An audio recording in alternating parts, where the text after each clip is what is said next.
মাদ্রাসার স্টুডেন্টরা, তোমরা আমার বিরুদ্ধে, তোমাদেরকে বলা হয় আমি নাকি বলেছি গান বাদ্য জায়েজ, যত পারো গান বাদ্য করো। ভালো কথা, পবিত্র কোরআনে গান হারাম কোথায় আছে আমাকে দেখাও। কুরআনুল কারীমের সূরা লোকমানের 6 নম্বর আয়াতে মহান আল্লাহ তাআলা স্পষ্ট বলেছেন, ওয়ামিনান নাসি মান ইয়াশতারি লাহওয়াল হাদিসি লিউদিল্লা আন সাবিলিল্লাহ। একদল লোক আছে যারা মানুষদেরকে আল্লাহর পথ থেকে গোমরাহ করার উদ্দেশ্যে অবান্তর কথাবার্তা সংগ্রহ করে। কোরআনুল কারীমে আল্লাহ তাআলা লাহওয়াল হাদিস বা অবান্তর কথাবার্তা দ্বারা কি নিষিদ্ধ করেছেন? খুলেন তাফসিরুল কুরতুবী, আজ থেকে 800 বছর আগে লিখিত এই তাফসিরের কিতাবে স্পষ্ট লেখা আছে, লাহউল হাদিস আল মাআজিফ ওয়াল গেনা। লাহওয়াল হাদিস দ্বারা আল্লাহ তাআলা গান এবং বাদ্যযন্ত্রকে নিষিদ্ধ করেছেন। এবং এই তাফসিরের কিতাবে আরও লেখা আছে, ইস্তাদাল্লা বিহাল উলামা ও আলা কারাহাতিল গেনা ওয়াল মানঈ মিনহু। কোরআন কারীমের সূরা লোকমানের 6 নম্বর আয়াতই প্রমাণ করে যে গান বাদ্য হারাম। এরপরে এই তাফসিরের কিতাবে গান বাদ্য হারাম বিষয়ে অনেকগুলো হাদিস শরীফ বর্ণিত হয়েছে। গান বাদ্য হারাম বিষয়ে অনেকগুলো হাদিস শরীফ বর্ণনা করার পর ইমাম কুরতুবী রহমতুল্লাহ আলাইহি লিখেছেন, ওয়ালি হাযাল আসারি ওয়া গায়রিহা ক্বালাল উলামা বিতাহরিমিল গিনা। কোরআন কারীমের সূরা লোকমানের 6 নম্বর আয়াত এবং গান বাদ্য হারাম বিষয়ে হাদিস শরীফগুলো উল্লেখ করার পর ইমামগণ এবং সকল আলেমগণ ফতোয়া দিয়েছেন যে গান বাদ্য স্পষ্ট হারাম।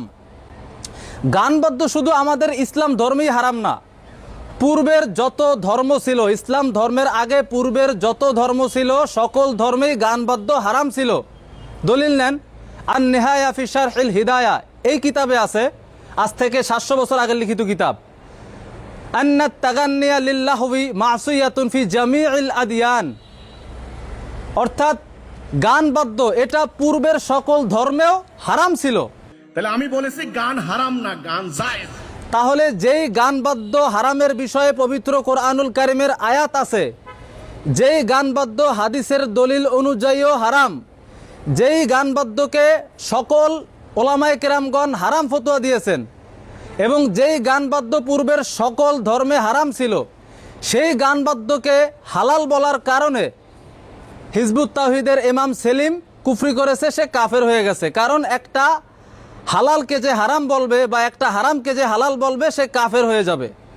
এই হিজবুত তাওহীদের ইমাম সেলিম আরও জঘন্যতম কুফরি করেছে, সে বলেছে আজানটাও নাকি একটা গানের সুর। নাউজুবিল্লাহ।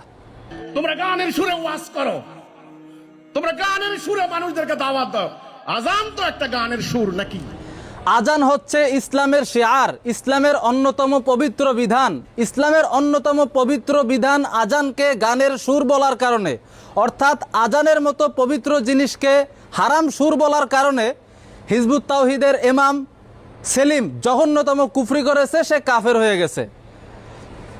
একটা হালালকে হারাম বললেই কাফের হয়ে যাবে। দলিল, আজ থেকে 700 বছর আগের কিতাব আল মাফাতিহ ফি শারহিল মাসাবিহ, এই কিতাবে স্পষ্ট লেখা আছে, ফাইজা ইতিকাদা হিল্লা শাইইন মুহাররামিন কাফারা ওয়া জাযা কতলুহু আখযু মালিহি। যদি কেউ হালালকে হারাম মনে করে বা যদি কেউ কোনো হারামকে হালাল মনে করে তাহলে সে কাফের হয়ে যাবে এবং ওই কাফেরকে হত্যা করাও জায়েজ আছে এবং এমন কাফেরের মাল সম্পদ কেড়ে নেওয়াও জায়েজ আছে। তাহলে হিজবুত তাওহীদের ইমাম সেলিম সে গানের মতো ইসলামের পবিত্র বিধানকে হারাম গানের সুরের সাথে মিলিয়েছে, হারাম গানের সুর বলেছে, এজন্য সে জঘন্যতম কুফরি করেছে। এই কুফরি করার কারণে হিজবুত তাওহীদের ইমাম সেলিম সে কাফের হয়ে গেছে এবং তাকে হত্যা করাও জায়েজ আছে, তার মাল সম্পদ কেড়ে নেওয়াও জায়েজ আছে। এই হিজবুত তাওহীদ তো আগে থেকেই ভণ্ড, গোমরাহ, বাতিল, এটা আপনারা জানেন যে এরা বাতিল ফেরকা। নতুন করে এই হিজবুত তাওহীদের ইমাম সেলিম সে কুফরি করেছে, কাফের হয়ে গেছে। এই হিজবুত তাওহীদদেরকে আপনারা যেখানেই পাবেন এদের বিষয়ে কঠিন পদক্ষেপ নেবেন এবং এদেরকে কঠিন হাতে বয়কট করবেন।